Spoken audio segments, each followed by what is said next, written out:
Meu nome é Carolina Brasil, sou advogada tributarista, mestranda em Direito Tributário, fundadora do escritório Brasil Vasques Advogados e fundadora do projeto Mulheres no Tributário. Sou Merielbe Queiroz, advogada tributarista, pós-doutora, doutora e mestre em Direito Tributário e professora também. E estamos começando hoje uma série sobre a reforma tributária. Esse podcast tributário, ele vem aí com uma série de entrevistas sobre a reforma tributária, que é o assunto da vez. Estamos diante de uma grande transformação do sistema tributário sobre o consumo e é preciso debater esse assunto tão importante. Quero começar aqui falando dos novos princípios constitucionais da tributação. O princípio da simplicidade, da transparência, da justiça tributária, da cooperação, da defesa do meio ambiente, mas não basta que esses princípios estejam na nossa Constituição. É preciso que esses princípios também sejam efetivos e estejam na regulamentação das leis complementares. Uma das coisas que eu falo sobre os princípios, que nós já temos muitos princípios na Constituição, mas por que muitas vezes eles não são respeitados? Porque não tem consequência, né? O que é que acontece se um princípio desse não for seguido, né? Então, a gente, nas leis complementares, né, e aí é importante dizer, né, que o governo criou 19 grupos para fazerem propostas das leis complementares que vão regulamentar, e nós, mulheres do tributário, tivemos o privilégio de nos unirmos ao Instituto Unidos Brasil e à Frente Parlamentar do Empreendedorismo para que a gente possa também fazer propostas de leis complementares para que nós possamos juntar tudo isso e termos realmente uma reforma tributária que venha atender aos anseios da população e os objetivos que ela pretendeu, que era simplificar, né, e melhorar o ambiente de negócio e atrair mais investimentos e emprego. Carol, você acha que vai conseguir? É um grande desafio, né? Mas o nosso país ele não suporta mais o litígio tributário e nem a insegurança jurídica. Então, como o presidente da Câmara, Arthur Lira, falou semana passada, não foi a reforma perfeita, mas foi a reforma possível. E eu falo que não adianta mais debater sobre os pontos que são problemáticos no texto constitucional. Está posto, o texto constitucional foi aprovado.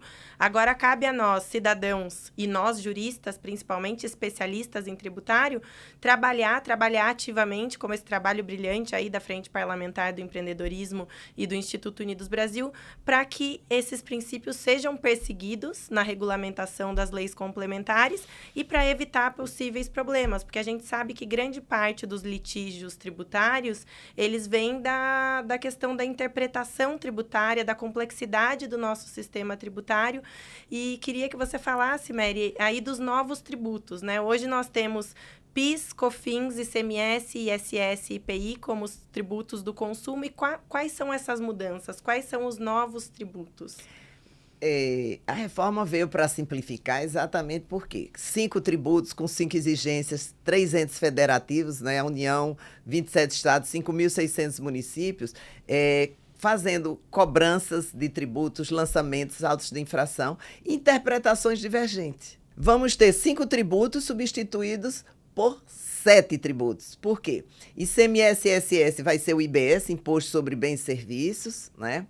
O PIS e a COFINS vai ser substituído pela CBS, Contribuição sobre Bens e Serviços. Apareceu de novidade o imposto seletivo, esse me preocupa bastante, mas faremos um dia um podcast só sobre isso, né? Mas será um novo imposto que incidirá sobre bens e serviços nocivos à saúde e ao meio ambiente, e ele poderá incidir sobre qualquer coisa. Então, nessas leis complementares é que nós vamos fazer limites, colocar limites, fazer detalhamentos para que depois não possa haver uma ampliação. Mas também, o IPI que iria se extinguir, não extinguiu. Vamos ter o IPI Zona Franca de Manaus, e isso aí vai ser os outros produtos fabricados no resto do Brasil, idênticos aos de Manaus, vão ter essa incidência. Teremos a contribuição dos estados sobre produtos semi-elaborados e produtos primários. Teremos a contribuição de iluminação pública, que poderá ser 3. Por quê? Porque ela fala sobre custeio, sobre manutenção e sobre monitoramento. A promessa era que teríamos 5 tributos substituídos por 2 e, na realidade, não é o que aconteceu, né? O IPI, que seria extinto, não foi extinto. ele continua, todos os produtos do Brasil vão ser zerados, né? A qualquer momento, inclusive, basta um decreto que pode aumentar essa alíquota, mas vai existir o IPI Zona Franca de Manaus, ou seja, os produtos que são fabricados no resto do Brasil e também na Zona Franca de Manaus, haverá uma tributação que, inclusive, um dos nossos projetos é que haja um crédito presumido para os produtos de Manaus e não uma tributação em todo o resto do Brasil. O ICMS e o ISS vão ser transformados no IBS, Imposto sobre Bens e Serviços. Temos também a COFINS e o PIS, vai ser a CBS, Contribuição sobre Bens e Serviços. Teremos o Fundo de Combate à Pobreza, teremos a contribuição dos estados sobre produtos primários e semi-elaborados e teremos a contribuição de iluminação pública dos municípios, que antes era só contribuição para manutenção, mas não, agora é para o custeio, manutenção, ampliação e monitoramento, ou seja, pode vir até 3. Então, para começar, a ilusão de que teríamos 5 tributos substituídos por 2, ela não é verdadeira, porque serão 5 tributos substituídos por 7 e todos incidirão sobre o consumo, né? Então, o IVA dual que se falava, quer dizer, era um IVA só, como na Europa. Mas aqui no Brasil ficou um IVA dual. Então, ficou uma parte com a União, né, que é a CBS, e uma parte com os estados e municípios, que é o IBS, né? Então, na realidade, teremos 2 tributos iguais cobrados por entes diferentes. E aí, essa parte dos tributos iguais, que eu gosto de chamar de tributos gêmeos, é importante a gente lembrar o porquê. Eles foram separados devido à particularidade do nosso Pacto Federativo, né, para respeitar aí a autonomia de estados e municípios separado da União. Mas tem um ponto aqui que eu gostaria de levantar, Mary, que eu acho que é a base de toda a reforma tributária, que é um ponto super positivo, mas que, se não for regulamentado adequadamente, coloca em risco toda essa promessa de simplificação, que é a não cumulatividade. Nós estamos falando de tributos gêmeos, que foram separados na maternidade aí porque são iguais, né, o nosso IVA. E o IVA, ele foi criado pela similaridade com a tributação de 90% dos países do mundo. 90% dos países se utilizam do IVA e ele utiliza como base o crédito pleno. No Brasil, a gente sabe que grande parte dos litígios pelo fato dos nossos tributos sobre o consumo ter diferentes critérios para concessão do crédito tributário, né? Para concessão do crédito para eu poder me creditar da etapa anterior. Então, o IPI geralmente está ligado à matéria-prima e à incorporação do produto. PIS e COFINS, a gente sabe a alta litigiosidade que nós temos para definir o que é essencial e relevante.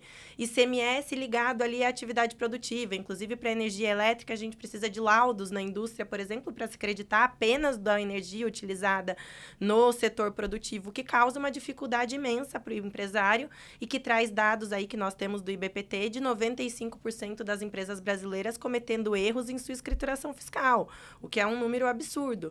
Então, essa simplificação de trazer um crédito financeiro, um crédito pleno, nesse IVA dual é fundamental. E eu queria que você também comentasse um pouquinho sobre isso, porque a gente tem uma experiência no Brasil de ter a não cumulatividade no texto constitucional e depois na regulamentação e nas normas infraconstitucionais isso não ser respeitado. E essa é uma bandeira que nós estamos defendendo muito no nosso grupo, que o crédito ele tem que ser a todas aquelas aquisições que são ligadas à atividade econômica. A não cumulatividade, né, significa o quê? Quando eu compro, o imposto pago, eu tenho um crédito. Quando eu vendo, o imposto que vai ser pago é débito. Faço o encontro de contas, se for maior eu pago a diferença, se for menor eu tenho um crédito. Então, essa é a não cumulatividade que nós temos hoje. Mas a não cumulatividade que veio com a reforma, como você bem colocou, ela já começa com exceção. Ou seja, você não terá compensação de créditos, direito a créditos, de bens de uso e consumo pessoal. O que é isso? Então, a gente precisa definir bem, porque o veículo da empresa que faz carga, entrega de mercadoria, mas, ao mesmo tempo, leva os filhos do dono ou do diretor para a escola. O veículo que o diretor vai ao médico. Isso é bem de uso e consumo pessoal? Não, mas nós vemos que esse tipo de discussão hoje aconteceu muito. Daí porque temos agora um momento ímpar, Carol, que é exatamente a possibilidade de botar na lei complementar o detalhamento e o fechamento de portas. né, para que isso possa ser eficiente. Mas uma coisa que é interessante, que é um dos únicos pontos que eu vejo vantagem na reforma tributária, é a uniformização da legislação do ICMS. Hoje nós temos 27 legislações. Cada estado legisla, que as suas próprias bases de cálculo, que as suas hipóteses de incidência, as suas antecipações tributárias, etc. E 5.680 legislações municipais. Então, nesse ponto, vamos ter uma única legislação, que é a legislação do IBS, né? E também do CBS. Mas se a gente, nessas leis complementares, não conseguir dar uma uniformização na interpretação, vamos ter mais litígios e mais conflitos do que nós temos hoje. Então, por isso que nós chamamos a atenção, e aí é muito salutar esse nosso trabalho. Na semana passada mesmo a gente estava no Congresso, aliás, acho que toda semana o nosso grupo está lá, exatamente trabalhando nessas propostas de leis complementares para fechar portas, né? Por quê? Porque a interpretação de quem aplica isso tem que ser muito cuidadosa. Como é que vai ser como é que vão ser as obrigações tributárias nesse novo sistema? Porque nós teremos 2 sistemas convivendo durante 10 anos. O atual, que todo mundo sabe, é complexo, mas é conhecido. E o outro que a gente não sabe como vai ser, mas que está sendo construído nessas propostas, e como foi mesmo uma das nossas propostas, foi a possibilidade de a única obrigação que o contribuinte vai ter é preencher uma nota fiscal, e o sistema eletrônico vai devolver para ele uma declaração pré-preenchida, e aí ele faz a conferência e acabou-se. Dali para frente, as administrações tributárias acessam aquelas informações e não tem mais o contribuinte que ficar se preocupando com tanta coisa. Inclusive, ontem eu estava em Brasília, na Câmara da Promoção de Segurança Jurídica no Ambiente de Negócio, uma iniciativa brilhante da Advocacia Geral da União, Procuradoria da Fazenda, etc., e tive a oportunidade de falar com o pessoal e eles também estão pensando nisso, nessa declaração pré-preenchida, nessa questão da nota fiscal unificada. Por quê? Porque o regime é para simplificar. Se não simplificar, não vai atingir o objetivo dele, né? Se não tiver transparência e simplificação, a gente não vai construir um ambiente de negócios mais positivo e trazer desenvolvimento, que é o objetivo de todos nós. E em relação a essa questão do uso e consumo pessoal, é importante a gente destacar que é diferente do uso e consumo que tem hoje do ICMS, tem essa palavra pessoal. E aí, o que nós estamos trabalhando nas nossas redações também é trazer isso, né? Que isso é uma norma anti-elisiva. Então, a princípio, tudo que está sendo comprado pela empresa é para o desenvolvimento da atividade econômica. Então, se o diretor, ao invés de andar com um carro, né, compatível ali com o cargo dele de executivo, comprar uma Ferrari, que a gente sabe que é desproporcional para exercer, né, para levá-lo de um ambiente para outro, cabe ao fisco provar que aquilo foi comprado para um passeio de final de semana e que não é para o desenvolvimento daquela atividade empresarial. O que a gente precisa acabar é com essa discussão do que é insumo, do que é matéria-prima, do que é para atividade meio, atividade fim, que a gente sabe que o Brasil ele não suporta mais esse litígio tributário. Exatamente, porque, veja só, hoje a grande discussão tributária, que é PIS e COFINS, é também a questão do insumo. O que é que entra no produto, o que é que não é consumido? Acho que agora não tem mais que ter nada disso. Temos que ter uma definição assim. Foi um bem que foi utilizado na atividade produtora, ou seja, é da empresa, ela usa isso para produzir o rendimento e não precisa necessariamente estar dentro do produto que ela fabrica, porque, por exemplo, serviço não tem isso. Né? Tem que ser o seguinte, gastos, compras de bens e utilização de serviços que são aplicados na atividade da empresa para ela produzir os rendimentos dela, para ela faturar, tipo marketing, tudo isso são gastos necessários. Né? A única questão é que mão de obra, pessoa física, não vai dar crédito. Por que não vai dar crédito? Porque ela não paga. Porque a sistemática da tributação é o seguinte, vai ter direito de crédito tudo que pagou crédito na etapa anterior. A mão de obra não paga, mas já se tiver contratação de pessoas jurídicas para prestar serviço de limpeza, de segurança, de tecnologia, né, advocacia, né, tudo isso vai dar crédito sim e o adquirente vai poder se compensar. E aí a gente tem um problema no Brasil, que é a questão do crescimento da pejotização, mas que eu acho que esse debate fica também aí para quando a gente for tratar da folha de pagamento. Mas o Supremo já decidiu isso aí, diz que é possível sim, né? E não constitui nenhuma fraude tributária poder fazer contratação de serviços através de empresas terceirizadas. Né? Que é um grande ponto para trazer crescimento e desenvolvimento também, e super de acordo aí com essa economia digital que está cada vez mais crescendo e trazendo aí mudanças para o futuro do trabalho. Hoje nós temos empresas de call center que, na realidade, estão na Índia, né? Os atendentes, etc., estão na Índia, estão prestando serviço. E, claro que o direito de crédito delas tem que ser considerado, sim. Um outro ponto interessante é essa questão da não cumulatividade em relação ao pagamento, ou seja, uma das questões que eu acho mais tormentosas e que, se não for corrigida, isso vai dar um problema posterior, é exatamente o seguinte: você só vai ter direito a crédito, ou seja, o imposto que foi pago na cadeia anterior, o adquirente só vai poder se creditar quando o fornecedor do serviço ou do bem pagar.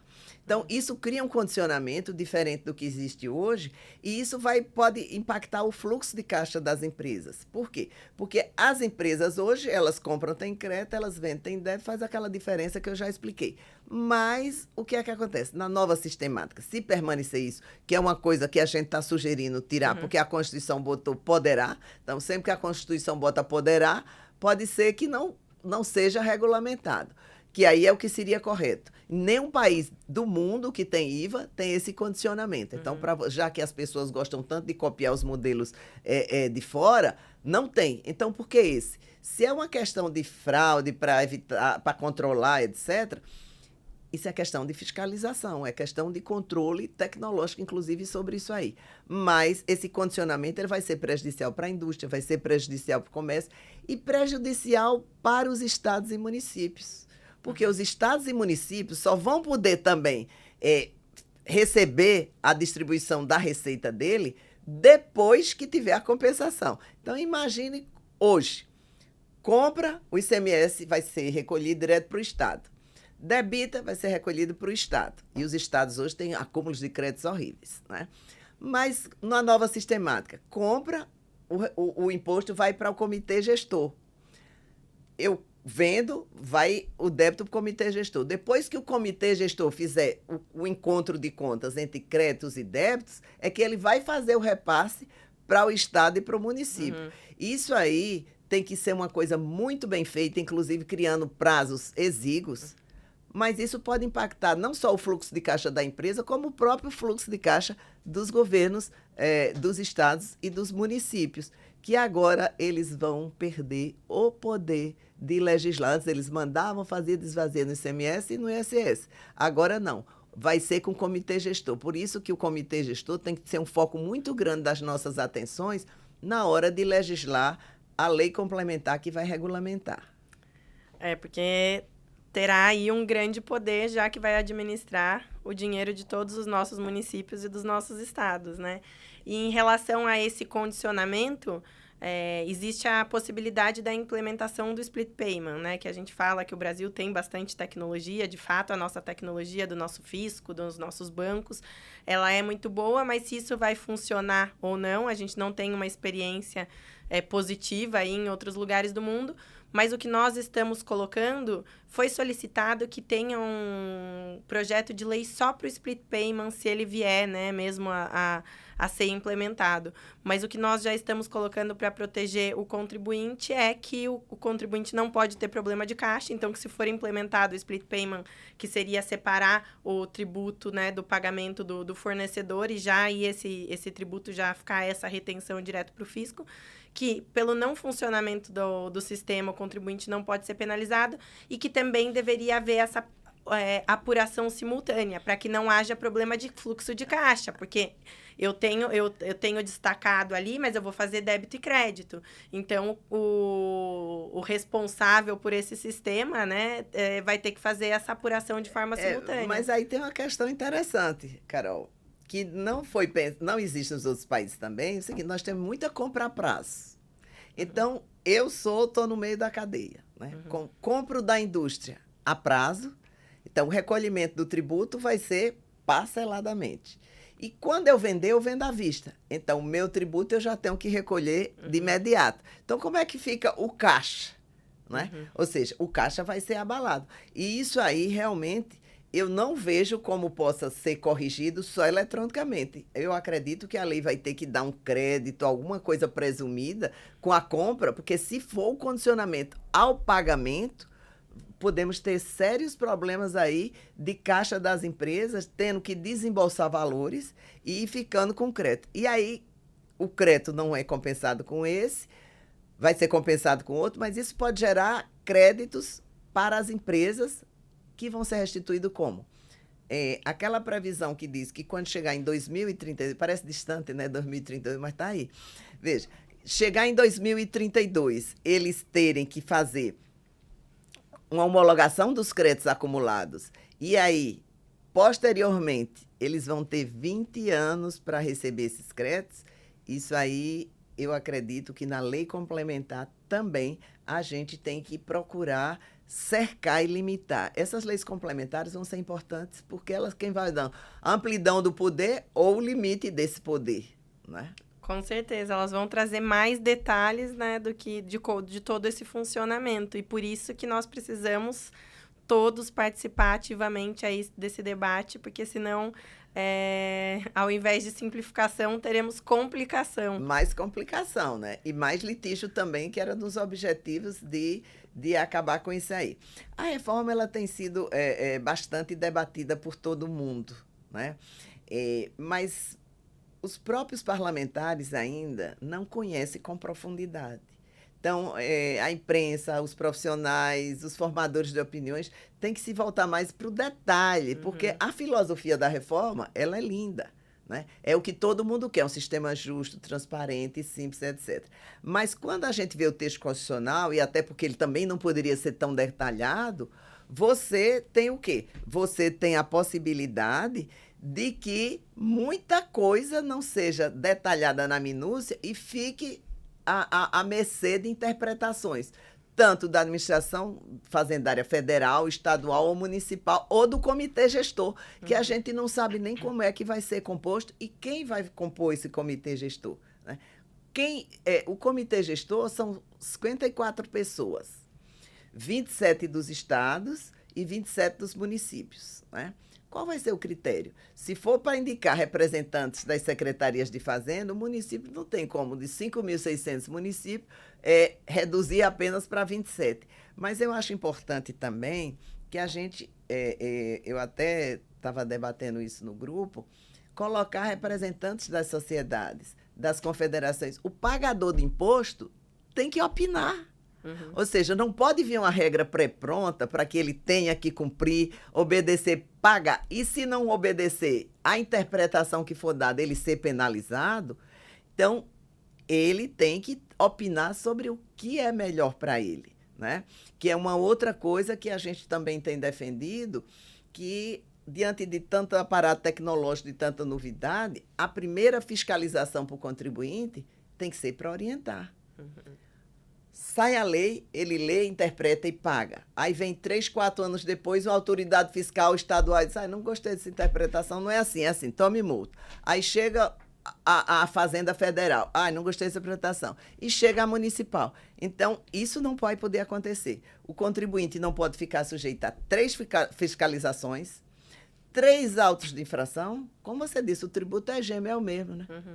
Entendeu? Então, isso aí a gente tem que ter um cuidado e fica aqui meu apelo para as entidades se reunirem e nos reforçarem nesses aspectos. Por quê? Porque o parlamento ouve a pressão. Se ninguém se manifesta... Com certeza, isso vem de encontro também com o novo princípio constitucional da cooperação. Nós defendemos muito isso no GT11, da fiscalização, de quebrar esse paradigma que a gente tem aquela imagem do leão e do contribuinte amedrontado e do leão correndo atrás do contribuinte. A gente sabe que esse tipo de estigma ele é nocivo tanto para o Estado quanto para o contribuinte. É uma relação de perde-perde. Esse litígio, essa imagem, ela não é positiva. A gente precisa construir um ambiente de diálogo. Hoje nós estamos vendo os métodos alternativos como excelentes ferramentas de otimização da arrecadação, de redução da sonegação, de otimização de débitos que estavam ali irrecuperáveis. Então, a construção desse ambiente, tanto na interpretação, começando por uma interpretação única, que não cause dúvida para o contribuinte, com o portal da transparência, que é o que a gente está sugerindo também, até a fiscalização, trazendo um aviso amigável, trazendo esse diálogo com o contribuinte, porque o que nós estamos reiterando é que a maioria dos nossos empresários, como a Alana trouxe na nossa palestra, e esses dados são bons pagadores de tributos. Então, quem deve ser penalizado, quem deve ser, de fato, ali onerado com tudo isso, é o mau pagador, é o sonegador, e não o bom pagador de tributos, que muitas vezes comete erros e comete equívocos devido à própria complexidade do sistema. Ou passa por crises, né? Também porque tem essa história agora do devedor quanto mais, tem que ter um cuidado muito grande, porque às vezes a empresa não paga porque não pode. Quantas empresas fecharam depois da pandemia? Quantas empresas passaram por problemas sérios de não poder pagar nem funcionário? Teve gente que conseguiu comer. Como é que iria pagar imposto? Né? Então, realmente, a gente precisa ter um cuidado muito grande, porque a doutora Alana disse que apenas 8% dos contribuintes são devedores quanto mais, aquele que reiteradamente não paga. Ora, a preocupação não tem que ser com os 8%, tem que punir os 8%, mas os 92% tem que ter consideração e tem que ter respeito. Mas eu acho que isso está mudando muito. Né? A gente tem construído um diálogo muito, muito franco, muito colaborativo com a Procuradoria da Fazenda Federal, estadual, de alguns municípios, exatamente para permitir que a gente possa, nesse diálogo, aperfeiçoar o que quer. O contribuinte quer pagar o imposto de forma justa, e a Fazenda precisa arrecadar porque precisa, o Estado, a União, os municípios precisam cumprir os objetivos de saúde, prestação de serviço e etc.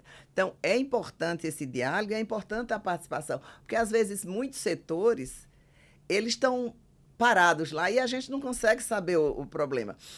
Outro dia me procurou um pessoal de pão, né? E eles estavam preocupados porque no Chile também houve reforma e criaram a cesta básica. E aí eu não sabia, mas pão quadrado é a mesma massa do pão redondo. E o pão redondo, como é mais sofisticado, ele paga mais. E não foi para a cesta básica, mas tudo é pão. Né? Então, são detalhes que, e nesse ponto, a reforma tributária trouxe uma coisa muito interessante para a pessoa mais pobre, que é a cesta básica nacional. Então, teremos uma cesta básica, só que ela é uma cesta básica nacional que tem que respeitar as peculiaridades das regiões. Então, por exemplo, lá em Pernambuco é macaxeira, aqui já é aipim, é chimarrão no sul, é pirarucu no norte. Então, você não pode ter uma cesta básica apenas de alguns produtos que não alcance todas essas regiões onde as pessoas vão têm necessidades básicas diferentes. Né? Por exemplo, farinha, adoro farinha, pirão, etc. Mas aqui para o sul já não se usa tanto a farinha da mandioca. Né? Então, lá teremos que ter alguns produtos regionalmente, no sul, no norte. O Brasil é muito grande, né? O Brasil são vários países juntos, né? Daí essa complexidade do Pacto Federativo para que você possa atender todas as necessidades. Né? E trazendo um ponto positivo também, que foi a inclusão dos produtos hortícolas, frutas e ovos, porque vem de encontro com essa preocupação com a saúde. Então, esse é um ponto positivo também, que a gente sabe a importância dos ovos, das frutas e das hortícolas na dieta do brasileiro. E já fazendo um link com isso, com a cesta básica e com as reduções e isenções dos tributos, nós temos aí no texto constitucional uma vedação, né, para a criação de benefícios fiscais. Eu, particularmente, sofro um pouquinho com isso, porque eu acho que os benefícios fiscais eles são ferramentas eficientes para o desenvolvimento de políticas públicas, para a intervenção na economia. A gente viu isso de forma clara durante a pandemia, a necessidade do Estado fazer uma intervenção econômica, mas está posto, né? Então, os pontos que não tiverem a sua redução de alíquota, a sua imunidade, a sua isenção ali no texto constitucional, não poderão ser objeto da concessão de benefícios fiscais sobre o consumo. Na renda, eu espero que isso seja revisto. A gente tem vários benefícios fiscais na renda que são super eficientes. Eu sou uma grande entusiasta aí da lei do bem para a inovação, para a tecnologia. A gente sabe o quanto isso traz desenvolvimento.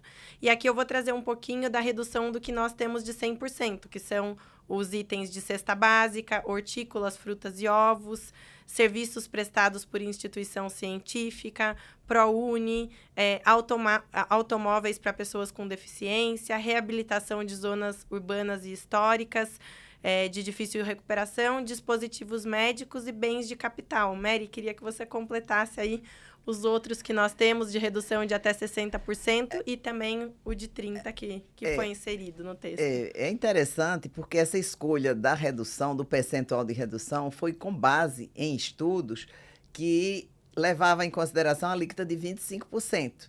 Então, por exemplo, setor de saúde, ele hoje paga na faixa de 13%, se ficar uma alíquota de 25%, reduzindo 60%, ele pagaria a mesma coisa. Mas nós já sabemos que a alíquota não vai ser essa, né? E ninguém ainda teve coragem de dizer qual é. Será que não tem um estudo que diga qual é a alíquota? Ou ninguém teve coragem de dizer qual seria a alíquota, né? Fica aí a indagação.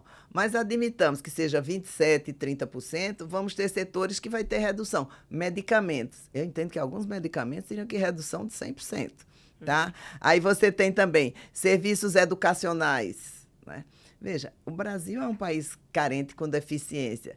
Temos o SUS, que é bom, etc., mas temos uma população carente. A diferença do Brasil para outros países é que a nossa média de renda per capita ela é muito baixa.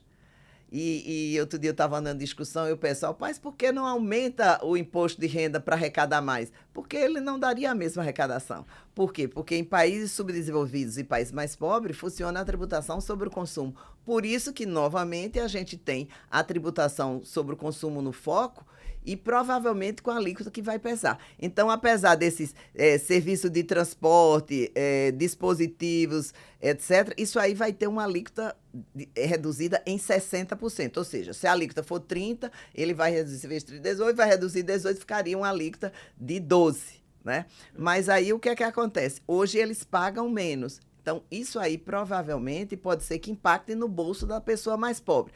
Aí veio uma vantagem, que é a devolução do imposto. Ou seja, as pessoas de baixa renda, que ainda a gente não sabe quais vão ser elas, vai ser a pessoa do Bolsa Família, vai ser a pessoa de tabela de isenção do imposto, etc., eles vão ter devolvido o imposto. Como? É o imposto integral. Como é que vai ser? Pela internet? Veja, nós temos cidades que ficam lá no Amazonas que você viaja dias de barco para chegar lá. Como é que esse povo que não tem Pix, não tem acesso à internet, eles vão ter de volta esse imposto e vai ter esse controle? Mas admitamos, é uma coisa boa a devolução, porque vai aumentar a carga tributária para que esse pessoal mais pobre realmente não sofra com o impacto desse aumento de tributos. E a redução de 30% para o setor de serviços que tem as profissões regulamentadas, com entidades de classe, mesmo assim nós teremos aí um aumento da carga tributária para o setor de serviços, porque qual que é o insumo do setor de serviços? Mão de obra. Gente, e aí é interessante que foi decidido que quem arcaria com o ônus seria o setor de serviços. Então, esses que não estão enquadrados como redução de 60% ou redução de 30%, porque é só para prestação de serviço legalmente regulamentada, todos os outros vão sair de uma alíquota hoje, que seria no máximo 8,65%, porque imposto pagaria 3,65% de PIS e COFINS e mais 5% de ISS, eles pularão para 25%, já sabe que não é 27% ou 30%. E sem ter do que se compensar de crédito, que é uma coisa, Carol, que eu estou pensando, como a gente pode corrigir isso na feitura da lei complementar, ou seja, ele poderia dar créditos de mão de obra, ele poderia dar créditos de algumas, porque só teria o quê? Aluguel, compra de ativo e acabou. Papel sulfite. Então,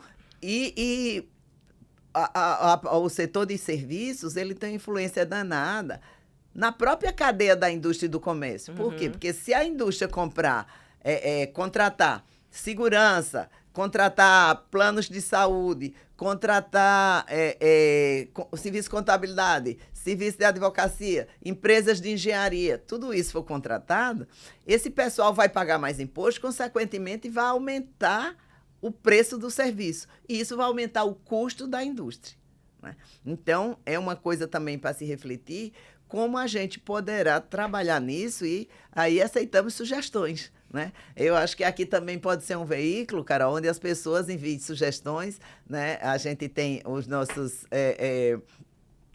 as mídias sociais, né? Instagram, Facebook, etc., LinkedIn, e aí pode ser utilizado para que vocês mandem sugestões para que a gente possa aperfeiçoar, porque agora a luta é do Brasil, né? Já que tem essa mudança tão radical do nosso sistema tributário, como a gente adequar esse novo sistema de uma forma menos impactante e que cause menos prejuízo, ou seja, que resulte em mais pagamento de tributo.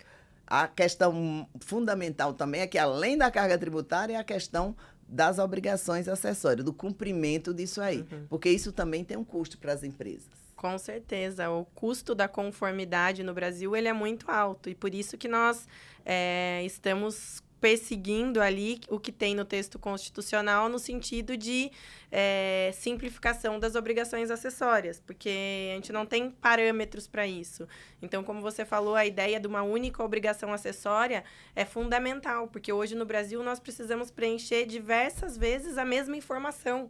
Então, isso, além de toda a complexidade do número de normas, do número de normas mudando diariamente, acaba sendo o custo inviável, né? Só declarações, são 31 declarações que tem que ser apresentada. De imóvel, CD, sabe? Tem um monte de declarações. Isso tudo tem que acabar. Por quê? Porque já que é um sistema novo, simplificado, tem que ter realmente uma simplificação. Trazer essa simplificação para o contribuinte.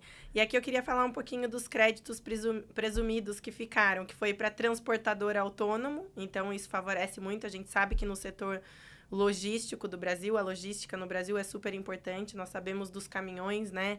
Da importância aí dos caminhoneiros, dos caminhões, para funcionar aí todo o nosso país, né? Gigantesco. Então, foi mantido esse crédito presumido para o transportador autônomo, para materiais destinados à reciclagem, para bens móveis usados e também para o produtor rural, pessoa física, que aí traz uma trava que é com receita inferior a 3.600.000, ali parecida com a receita do Simples, com o sublimite, né, com o limite estadual.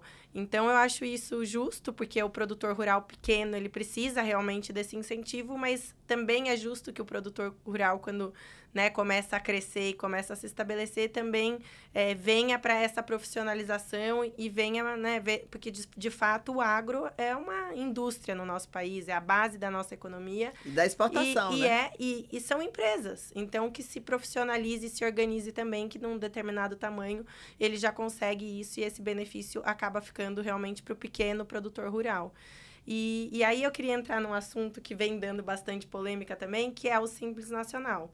A gente sabe que 90% das empresas do nosso país são do Simples Nacional, que grande parte dessas empresas são de mulheres.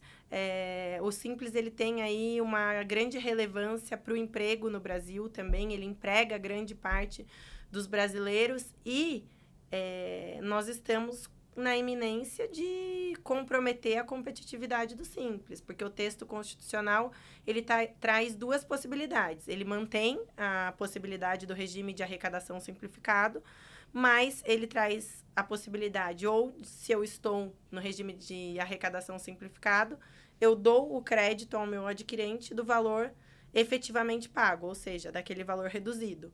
Hoje, em relação ao ICMS, já é assim. Então, se eu estou até no limite de 3.600 pagando o ICMS de forma reduzida, eu dou um crédito mínimo ao meu adquirente. Mas, em relação a PIS e COFINS, eu dou 9,25. Então, isso não afeta a minha competitividade em relação a PIS e COFINS hoje. Agora, com o novo texto constitucional, eu passo a dar o crédito mínimo de IBS e o crédito mínimo, né, que é o efetivamente recolhido de CBS.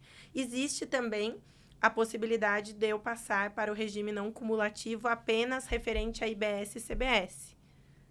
Daí eu passo a fazer débito e crédito. Me parece uma forma do governo obrigar as empresas a saírem do Simples Nacional, mas não me parece uma forma justa e me parece contrário ao novo princípio constitucional de justiça tributária.